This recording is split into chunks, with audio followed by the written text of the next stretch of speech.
Joe, what was the difference there between building that 30-point lead and then Atlanta cutting into that lead in the third and fourth?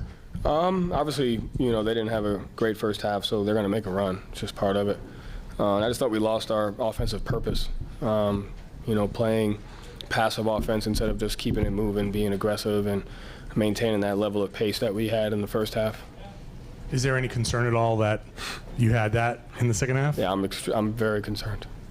Seriously? No, I'm not concerned at all. I mean, this team has played great for the entire season. Great. That's going to happen. It's actually good that we went through it. We had to feel that.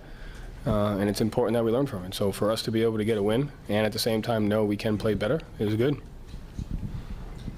Joe, how Jalen looked to you managing the hand? And it looked like he went to the locker room at one point, but still ended up with 29 points. Yeah, I mean, I thought he was trying to just figure out how to play with it at first. Had to change his Band-Aid, I believe, and then thought he played well. I thought his shot selection was good. I thought he was intentional on the defensive end. And I thought he did a great job of being locked in on both ends of the floor. And what did you guys do defensively that you think disrupted them so much first in that first half? I thought we were especially in the first half and then moments of the second half, we were very intentional about personnel. We were very physical and just detailed in their tendencies and their execution. And so it's just something that we have to work to continue.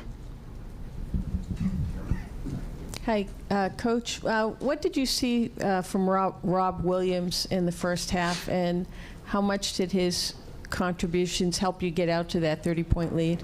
Yeah, just his presence at the rim on both ends of the floor. I thought he did a good job protecting us, in the paint, especially in the first half. And I thought he did a great job keeping our spacing and creating the right screens and angles for our guys. And so when we have that vertical threat, that really helps us. But, he really helped us with the rim protection as well. Thank you.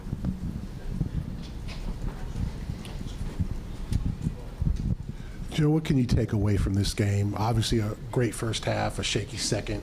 Is it kind of a good thing that you can point out to the guys some of the things, mistakes they made, and that they didn't play because they didn't play a perfect game? Yeah, I mean, I think it's good that you can fortunately win and at the same time have the humility to know that you can be a lot better and we can do things better. And so, they got more offensive rebounds than us. We turned it over more. There's a lot of stuff there that we can just build on. So we're fortunate in that category, and we have to just have the mindset of how can we be better. What would you attribute to the turnovers? A lot of 17 of them. I think spacing was a piece to about 4 or 5 of those. And then in the paint, just kind of making the right play and kicking it out.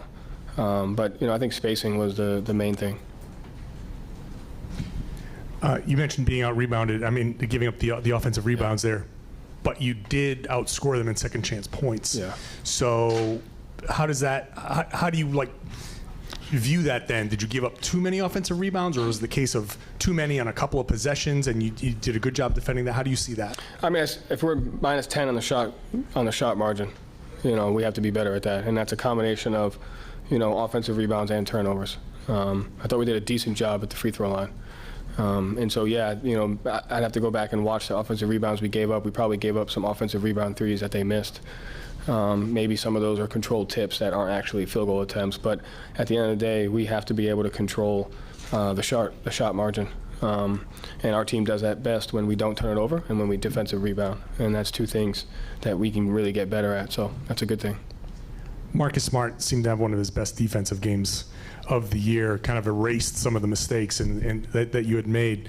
Just what did you see here in this game that was just different from his regular season performance? No, he was physical. His pickup points were great. Just he has a presence to be the quarterback on a defensive end where it puts us, we're able to change coverages, change matchups, and when he's doing that, our defense is special, and it starts with him. And so I think he brought it both, physically and mentally on a defensive end today. I thought that was a huge key for us. Thank you, Joe. Thank you. Presented by your New England Ford dealers. Built for America. Built Ford proud.